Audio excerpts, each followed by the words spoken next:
پھر اللہ کے رسول صلی اللہ علیہ وسلم نے فرمایا کہ مروان کی اولاد میں 4 بادشاہ ہوں گے،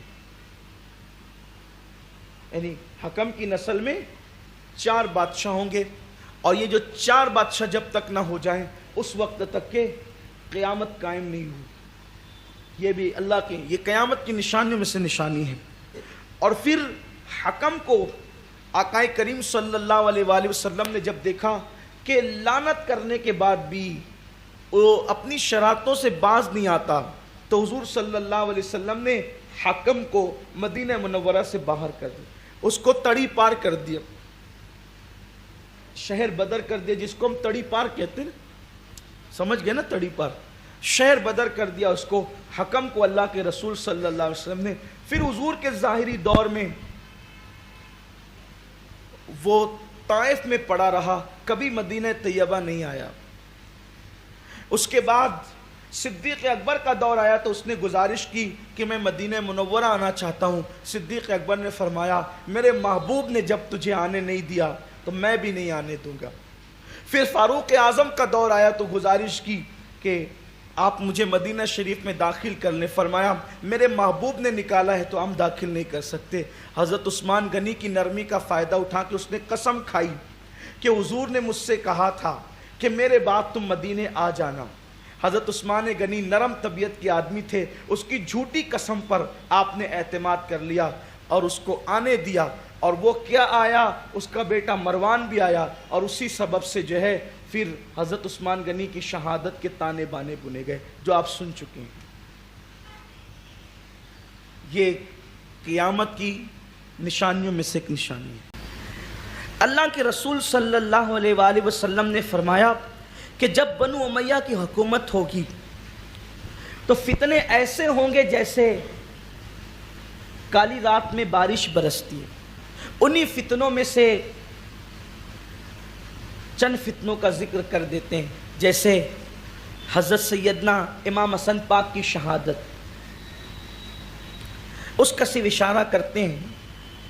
امام حسن مجتبی علی جدی وعلیہ السلام کی شہادت اس طرح ہوئی کہ امام پاک کو کئی مرتبہ زہر دیا گیا، آپ بار بار سن چکے ہیں، صرف اصول برکت کے لیے اشارتاً گزر رہے ہیں تاکہ کڑی سے کڑی مل جائے، کیونکہ یہ قیامت کی نشانیوں میں سے جو نشانی حضور نے بیان کی ہے اسی سے ہم آگے بڑھتے چلے جائیں گے۔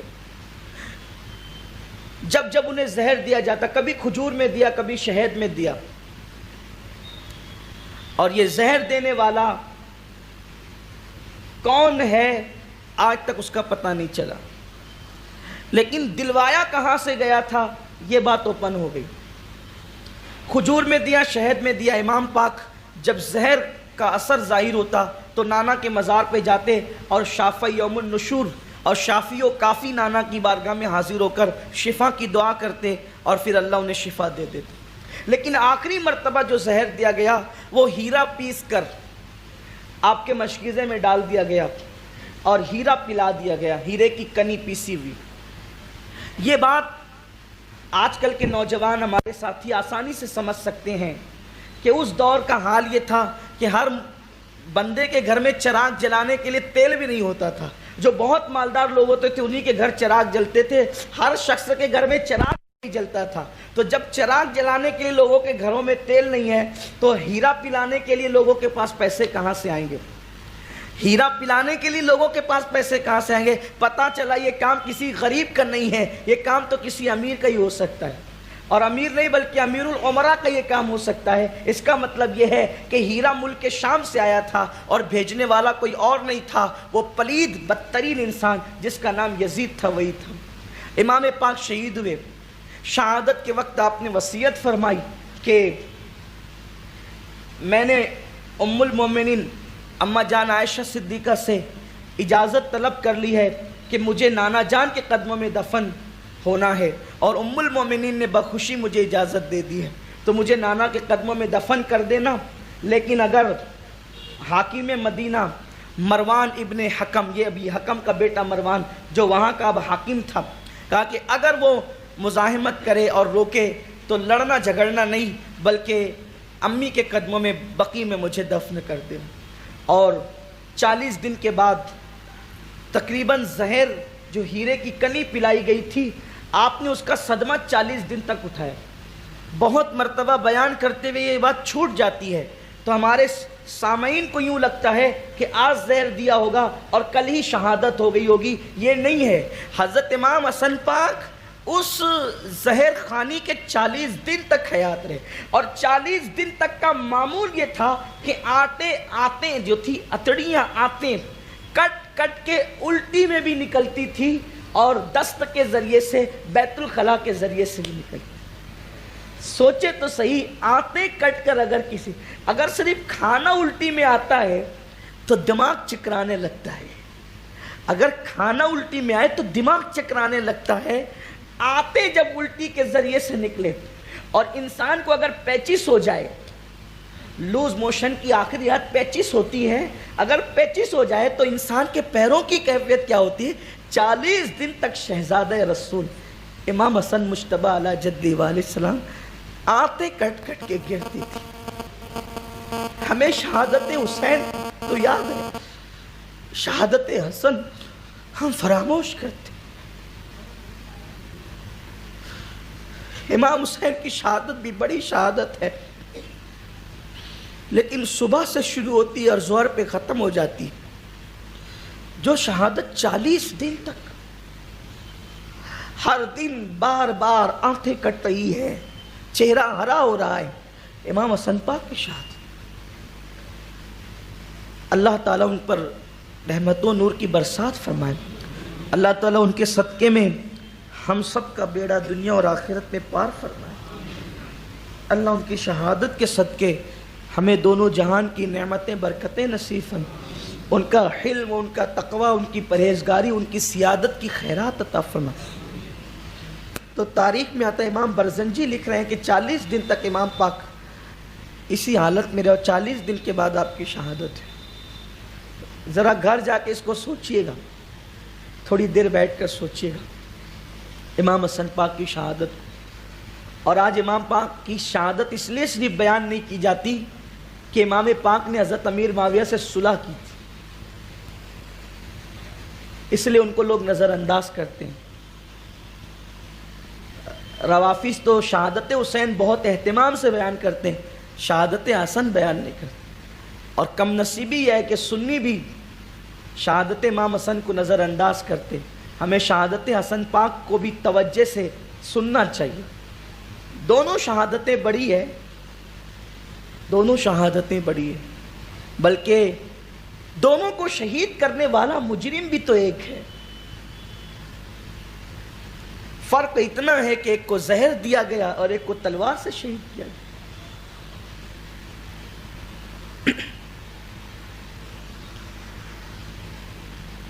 آپ کی شہادت کے بعد جنازہ جب اٹھنے والا تھا تو آپ امام حسن پاک پھر اماں عائشہ کے پاس گئے، کہا کہ کیا آپ اس معاہدے پہ قائم ہیں کہ میرے بھائی نے جو آپ سے پوچھا تھا کہ رسول اللہ کے قدموں میں دفن ہونا ہے، تو کہا ہاں، میرا چہیتا تھا وہ حسن، کیونکہ میرے آقا کا چہیتا تھا، تو اس لیے میں ان کو اجازت دے چکی ہوں، بالکل اجازت ہے۔ لیکن جب جنازہ اٹھا تو مروانیوں نے نانا کے قدموں میں دفن ہونے نہیں، بلکہ بعض مورخین نے تو پتہ نہیں کہاں تک اس کے ساتھ انصاف کیا ہے، لکھا ہے کہ امام حسن پاک کے لاشے پہ انہوں نے تیر چلا دی، جنازے پہ تیر چلا، صرف ظاہری جسم پہ حیاتی میں نہیں بلکہ جنازے پہ بھی تیر چلا دی۔ عنوان ہمارا قیامت کی نشانی ہے، لیکن یہ بات قیامت کے اتفاق سے ایام اب وہ چل رہے ہیں کہ ہم کربلا کی طرف جا رہے ہیں، اور عنوان بھی قدرت کا کرنا کہ وہی آ گیا، حالانکہ قیامت کی نشانی ہے لیکن عنوان وہی آ گیا، کیونکہ یہ بھی قیامت کی نشانیوں میں سے ایک نشانی حضور کی حدیث ہے۔ تو امام حسین سے دیکھا نہ گیا تو آپ نے تلوار نکال لی۔ حضرت ابو ہریرہ تشریف لائے، فرمایا کہ آپ اپنے بھائی کی وصیت کے خلاف نہ کریں۔ آپ کے بھائی نے تو یہ وصیت کی تھی نا کہ اگر وہ مزاحمت کریں گے تو مجھے آپ لڑنا نہیں، ہمیں لڑائی پسند نہیں، ہم اہل بیت لڑنا پسند نہیں کرتے۔ مجھے امی کے قدموں میں دفن کر دینا۔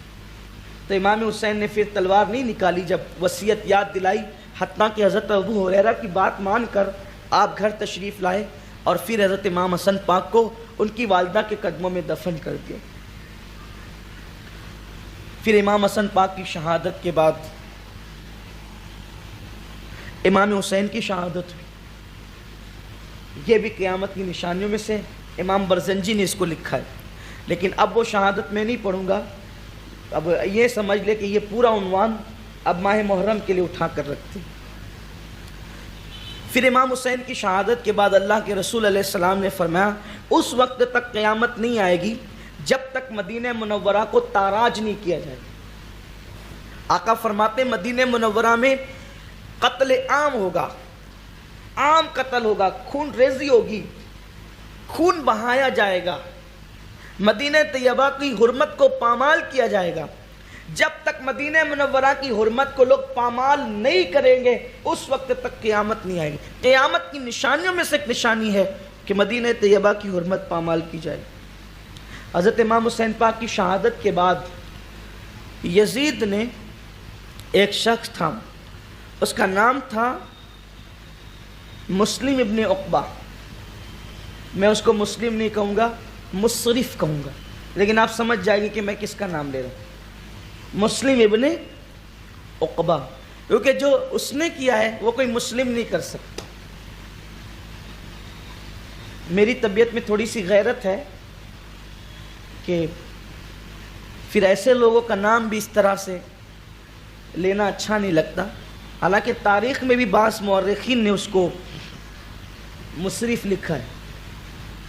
اور مسلم ابن عقبہ کو یزید نے بھیجا اور بھیجنے کے بعد کہا کہ جاؤ اور مدینہ منورہ میں پہلے لوگوں سے کہنا کہ یزید کی بیعت پھر سے کر لیں، کیونکہ انہوں نے بیعت کی تھی پھر توڑ دی تھی۔ امام پاک کی شہادت کے بعد ان کو احساس ہوا کہ حسین جو سوچ رہے تھے وہ آج ہم دیکھ رہے ہیں، یعنی کہ 3 سال پہلے امام حسین کی نظر جہاں تک گئی تھی 3 سال کے بعد لوگوں کی نظر وہاں پہنچی، تو ان لوگوں نے پھر اس کی بیعت توڑ دی کہ ہم اس کو اپنا والی نہیں مانتے، اپنا خلیفہ نہیں مانتے، اور یہ خلیفہ ہونے کے قابل بھی نہیں ہے، اور فرمایا کہ خلافت کے قابل نہیں ہے، اور توڑ دی اس کی بیعت کو۔ تو یہ بات جب یزید کو پتہ چلی تو اس نے مصرف ابن عقبہ کو بھیجا 12,000 کا لشکر دے کر، اور کہا کہ جا کر ان سے پہلے کہنا کہ وہ پھر بیعت کریں، اب بیعت نہ کریں تو پھر ان کا قتل عام کرنا اور ان کی عورتوں سے زنا کرنا، مسجد نبوی کی حرمت کو پامال کرنا۔ کچھ لوگ یزید کے متعلق آج یہ بات کرتے ہیں کہ یزید جو تھا اس پر لوگ خامخواہ ظلم کرتے ہیں۔ مالیگاؤں میں بھی ایک تقریر ہوئی تھی 2-3 سال پہلے کہ یزید کے خلاف صرف مورخین نے لکھا ہے، محدثین نے کچھ نہیں لکھا ہے۔ لوگ کہتے ہیں مورخوں نے لکھا ہے، محدث کی بات نہیں، حضور علیہ السلام نے فرمایا ہے۔ آئیے ذرا ان احادیث کو تھوڑا سا دیکھ لیں، تھوڑا سا، بہت نہیں، ورنہ وہ بات بہت دور تک نکلے گی، اور ہمارا عنوان قیامت کی نشانیاں ہے۔ حضور علیہ السلام کی کچھ حدیثیں میں پڑھتا ہوں حوالے کے ساتھ، آپ کو پتہ چلے گا۔ اللہ کے رسول صلی اللہ علیہ وآلہ وسلم نے فرمایا، امام ابو نعیم اس کو لکھتے ہیں کہ بنو امیہ میں ایک شخص ہوگا، اور آقا نے نام بھی لیا، جس کا نام یزید ہوگا، وہ سب سے پہلے میری سنت کا بدلنے والا ہوگا، میری سنت کی مخالفت کرنے والا۔ امت میں سب سے پہلا انسان جو میری سنت کی مخالفت کرے گا اس کا نام یزید ہوگا۔ تو اس محفل میں بنو امیہ قبیلہ بھی بتایا، اس کا نام بھی بتایا۔ اسی محفل میں ایک صحابی تھے یزید ابن ابو سفیان، اتفاق سے وہ بھی بنو امیہ سے تعلق رکھتے تھے، اتفاق سے وہ بھی بنو امیہ سے تعلق رکھتے تھے، ان کا نام بھی یزید تھا۔ انہوں نے گھبرا کے عرض کی حضور وہ میں ہی تو نہیں ہوں؟ حضور نے فرمایا نہیں تو نہیں ہے، وہ دوسرا ہے۔ حضور نے فرمایا وہ تو نہیں ہے، وہ حضرت یزید ابن ابو سفیان، یہ صحابی رسول ہیں اور بڑے جلیل القدر صحابی ہیں، یہ حضرت امیر معاویہ رضی اللہ عنہ کے بھائی ہیں، ان کا نام بھی یزید تھا۔ لیکن حضور نے جس یزید کے متعلق فرمایا نا، جس یزید کے متعلق، وہ یزید ابن معاویہ، حضرت امیر معاویہ کا بیٹا یزید، تو کہا کہ وہ سب سے پہلے میری سنت کو بدلنے والا۔ آقا کریم نے فرمایا کہ میں نے خواب میں دیکھا کہ میرے ممبر پر بندر ناچ رہے ہیں، بندر کود رہے ہیں۔ عرض کی یا رسول اللہ اس کی تعبیر کیا ہے؟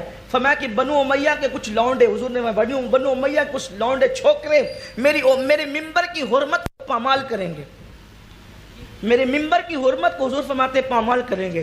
اس طریقے سے اور بھی احادیث ہیں جس کے اگر آپ اس کی مکمل طور پر اس کو تفصیل کے ساتھ دیکھنا چاہتے ہیں تو ہماری جماعت کے بہت بڑے عالم دین علامہ شفیع کاڑوی رحمۃ اللہ علیہ کی شور آفاق تصنیف ہے امام پاک اور یزید پلید۔ آپ اس میں احادیث کا ذخیرہ دیکھ لیں گے تو آپ کو پتہ چلے گا کہ وہ کتنا بدترین آدمی تھا۔ تو یزید نے جو ہے وہ بھیجا 12,000 کا لشکر دے کر، اور مصرف آیا اور اس نے آنے کے بعد کہا کہ یزید کی بیعت کرو۔ ان لوگوں نے لشکر کی آنے کی خبر سن کر مدینہ طیبہ میں خندق کھودی، یعنی جنگ خندق مدینہ منورہ میں 2 بار ہوئی۔ ایک خندق حضور نے کھودی اپنے دور میں، اور دوسری مرتبہ سانحہ کربلا کے بعد خندق کھودی گئی۔ لیکن پھر مصرف بن عقبہ کی فوج خندق کو دیکھ کر گھبرا گئی، مقابلہ نہ کر سکی، تو کچھ لوگوں سے ساز باز کر لیا، اور ان لوگوں نے ایک تیسرا راستہ بتا دیا، ادھر سے وہ آئے اور تکبیر انہوں نے بلند کی۔ تو مدینہ منورہ کے اس دور کے جو لوگ تھے، ان میں کچھ صحابہ تھے، کچھ تابعین تھے، ان لوگوں نے پھر خندق کی جگہ چھوڑی اور ان سے مقابلہ کیا۔ کچھ لوگ مدینہ منورہ چھوڑ کر بھاگ گئے، جو لوگوں نے مقابلہ کیا ان کو تو انہوں نے شہید کیا، کیونکہ 12,000 کی تعداد میں تھے، اور جو لوگ چھوڑ کر کے چلے گئے ان کو بھی نہیں چھوڑا، ان کو بھی شہید کیا، حرہ کے مقام پر ان کو شہید کیا۔ اس کو واقع حرہ بھی کہتے ہیں، یہ بھی قیامت کی نشانیوں میں سے ایک نشانی ہے، حضور نے اس کی بھی نشاندہی فرمائی ہے۔ اور 3 دن تک مدینہ طیبہ کے اندر ان لوگوں نے زنا بالجبر کیا، جس سے 1000 عورتوں نے ناجائز بچے پیدا کیے، ان کو ولد الحرہ کہتے ہیں۔ 1000 ناجائز بچے پیدا ہوئے، یہ یزید کا کارنامہ ہے۔ اور پھر آپ نے واقعہ کربلا میں بار بار سنا ہے، میں اس کو نہیں دہراتا۔ مسجد نبی میں گھوڑے باندھے، ممبر پہ پیشاب کروایا، مسجد نبی میں 3 دن تک نماز نہیں ہونے دی، حضرت ابو سعید خدری کو الٹا لٹکایا، اور الٹا لٹکا کر کے ان کے داڑھی کے سارے بال نوچ ڈالے۔ یہ سب یزیدیوں کا کارنامہ ہے۔ پھر مدینہ منورہ کو تاراج کر کے پھر مکے کی طرف رخ کیا، تو مصرف بن عقبہ، وہ بدبخت غیر مسلم جو مسلم جس کا نام ہے، مکہ شریف اور مدینہ شریف کے درمیان اس کا آخری وقت آ گیا، تو اس نے آسمان کی طرف رخ اٹھا کے کہا اللہ تو جانتا ہے کہ میں نے کلمہ پڑھنے کے سوا کوئی نیک کام نہیں کیا ہے، کلمہ پڑھنے کے بعد جو سب سے بڑا نیک کام ہے وہ یہ ہے کہ میں نے مدینے پہ چڑھائی کی ہے، اسی کے صدقے میری بخشش فرما۔ یہ اس کا حال ہے، یہ حال ہے۔ خدا جب دین لیتا ہے عقلیں چھین لیتا ہے۔ اور پھر اس نے کہا اگر اس کام کو تو نے قبول نہیں کیا اور مجھے جہنم دی تو میں بہت بڑا بدبخت اور بدنصیب ہوں گا۔ اور بدنصیب تو تھا ہی، نہ دین تھا نہ دھرم تھا۔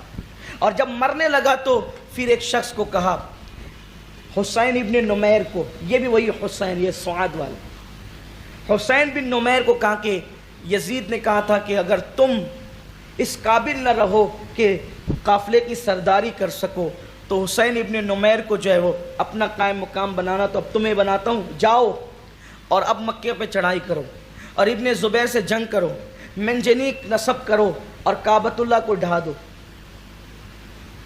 یہ لے گیا اور اس کے بعد کعبۃ اللہ شریف کے چاروں طرف منجنیق گاڑی اور جنگ کی، حتیٰ کہ تیر کے اندر آگ ڈال کر کے کعبہ پہ تیر چلا دیا، کعبے کا غلاف جل گیا، کعبے کو صدمہ پہنچا۔ ادھر کعبے کا غلاف جل رہا تھا، ادھر یزید کو موت آ رہی تھی، یزید مر گیا۔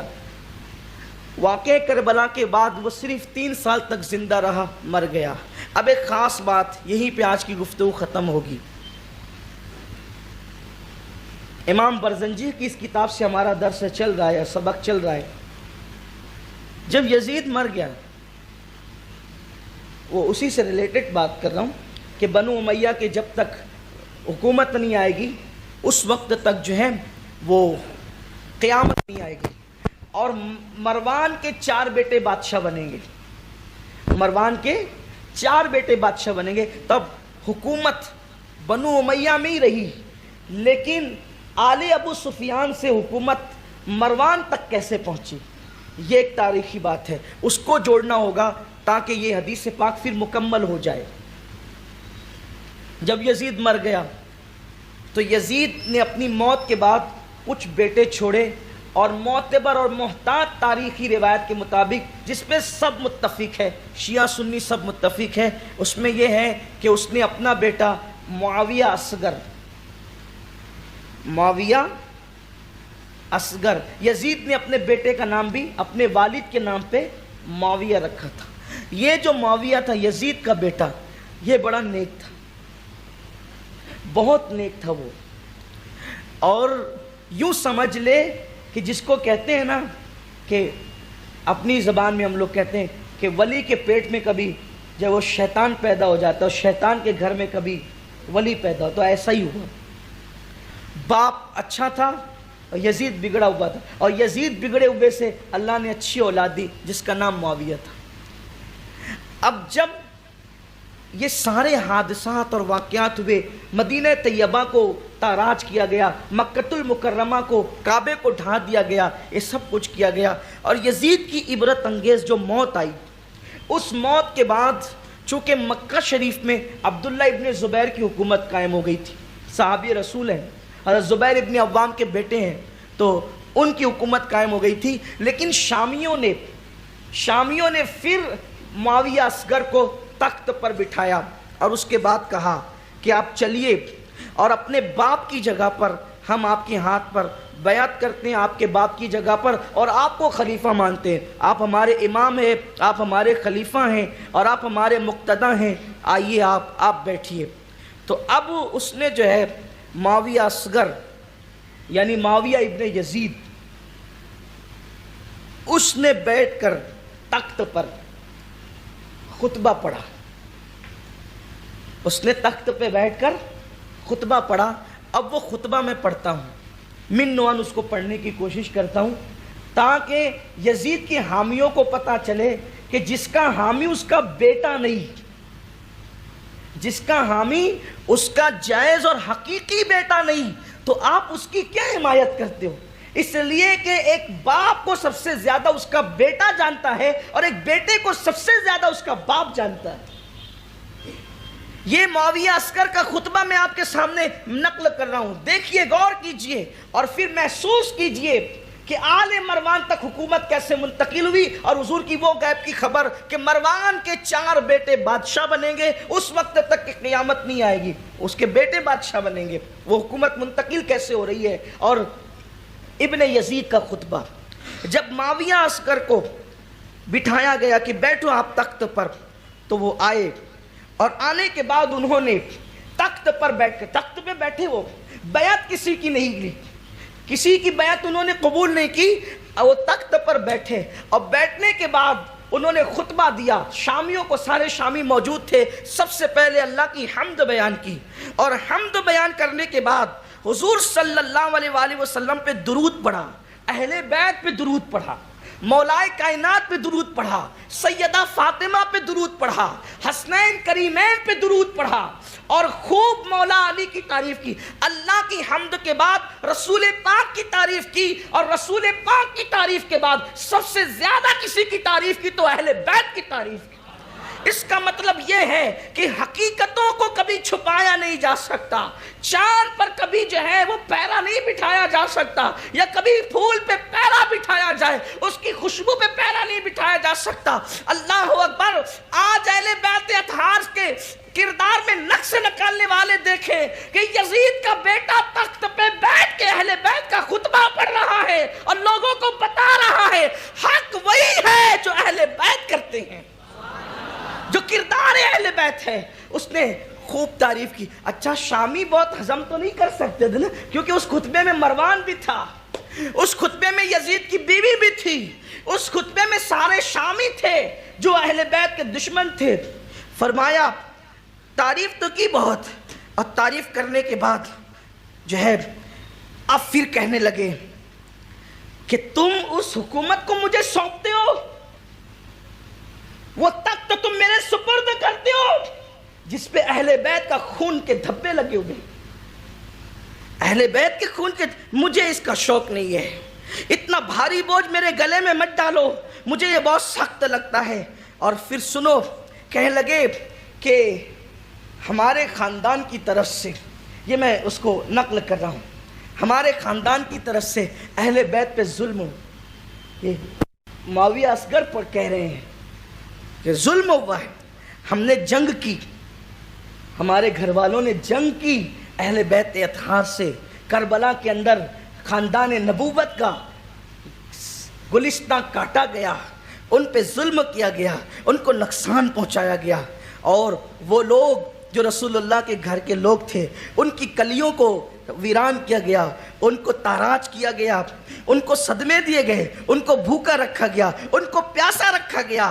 لیکن سنو سنو، یزید نے، اب وہ نام لیتا اپنے باپ کا، اپنے باپ کا نام لیتا ہے، کہتا ہے سنو جو یزید نے کیا غلط کیا، اہل بیت پہ نبی کا کلمہ پڑھ کے نبی کی آل پہ اس نے ظلم کیا، لیکن یہ سب اس نے حکومت کے زوم میں کیا، حکومت کے نشے میں کیا، دولت کے نشے میں کیا، طاقت کے نشے میں کیا، لیکن وہ اپنے انجام کو پہنچ گیا، اور اب قبر کے اندھیرے میں وہ پڑا ہوا ہے، کوئی کچھ بھی کہے لیکن وہ اس انجام کو پہنچ گیا، اور قدرت نے اس کو اس کے انجام تک پہنچا دیا۔ اور اس کے بعد پھر کہا اس کی عزت کام نہ آئی، اس کی شوکت کام نہ آئی، اس کی حکومت کام نہ آئی، اس کی ثروت کام نہ آئی، اور وہ اپنے انجام کو پہنچا۔ اور اب تم یہ چاہتے ہو کہ جو غلطی میرے باپ نے کی ہے وہ غلطی پھر میں کروں؟ میں یہ نہیں کر سکتا، کیونکہ میرے سامنے میری آخرت درپیش ہے، اور میں تمہارا حاکم نہیں بن سکتا، تم جس کو چاہو حاکم مقرر کر دو، اور میں جو ہے وہ حاکم نہیں ہو سکتا۔ اب یہ پورا خطبہ دے کر گردن جھکائی، اور پھوٹ پھوٹ کر آخرت کو یاد کر کے حضرت معاویہ اصغر رونے لگے۔ یزید کا بیٹا ہے، لیکن ہمیں کسی سے کوئی ذاتی دشمنی نہیں ہے، اچھا کرے گا تو ہم خود حضرت کہیں گے، برا کہیں گا تو ہمیں کیا پڑی ہے، پھر ہم تو اپنے آقاؤں کی غلامی کرتے ہیں۔ حضرت معاویہ اصغر نے، جو یزید کا بیٹا تھا، اس نے بڑی تعریف کی اور کہا کہ میں حاکم نہیں بنتا، یزید اپنے انجام کو پہنچا، اور میں تو جو ہے وہ مجھے حکومت نہیں چاہیے، جس کو چاہو تم حاکم بنا لو۔ اور پھر پھوٹ پھوٹ کر رونے لگے۔ مروان ممبر کے پاس ہی بیٹھا ہوا تھا، بول پڑا، اے ابو یعلا، یہ ان کی کنیت ہے، یہ سنت عمر ہے۔ دیکھو یہی چمچے معاملہ خراب کرتے، چاپلوس لوگ۔ حضرت معاویہ اصغر کو کہہ رہا ہے کہ بھئی حکومت مت چھوڑو، باپ کے بعد تخت پہ بیٹھنا یہ سنت عمر ہے۔ دیکھو کیسے دھول جھونک رہا ہے۔ کیا حضرت عمر نے اپنے بیٹے کو بٹھایا تھا اپنے بعد؟ اگر یہ سنت عمر ہے، آپ کہاں تک تو چھوڑیں؟ کہا تیرا برا ہو۔ حضرت معاویہ ثانی نے کہا تیرا برا ہو، دفع ہو تو یہاں سے، تو مجھے دھوکہ دینا چاہتا ہے؟ یہ کہاں سنت عمر ہے؟ حضرت امیر المومنین فاروق اعظم کی یہ سنت نہیں ہے۔ میں تمہیں مٹھاس چکانا چاہتا ہوں آخرت کی، اور تم مجھے حکومت کی کڑواہٹ چکانا چاہتے ہو؟ کیا کرنا چاہتے ہو تم؟ اور سنو، عمر ابن خطاب نے حکومت کی تو بڑی شاندار حکومت کی، شورا قائم کی تو بڑی شاندار شورا قائم کی، انصاف کیا تو بہت شاندار انصاف قائم کیا۔ کہاں وہ بات اور کہاں یہ؟ اور فرمایا کہ جو خیانت کرے گا، جیسے میرے باپ نے خیانت کی تھی، وہ اسی انجام کو پہنچے گا۔ یعنی اپنے باپ کو کوس رہا تھا۔ جب اس کے باپ کو بہت بول چکے معاویہ ثانی، تو اس کی ماں کھڑی ہوئی، اور ماں کھڑی ہو کر کے کہتی ہے کاش کہ میں نے تجھے پیدا نہ کیا ہوتا۔ یہ سب مجمع میں ہو رہا ہے، کاش میں نے تجھے پیدا نہ کیا ہوتا، تو حیض کی حالت میں ہی بہہ گیا ہوتا، وہ خون کی شکل میں بہہ گیا ہوتا، یا کچا بچہ جو ہے وہ گر گیا ہوتا، تو آج میں یہ ساری باتیں تیری بکواس نہ سنتی جو تیرے باپ کے خلاف تو کر رہا ہے۔ تو پھر معاویہ ثانی نے جواب دیا، جی امی جان، میں بھی سوچتا ہوں کہ کاش ایسا ہی ہوا ہوتا، نہ میں پیدا ہوتا، نہ مجھے آج یہ دن دیکھنا پڑتا، اور نہ ایسے باپ کی وجہ سے مجھے سر نیچا کرنا پڑتا۔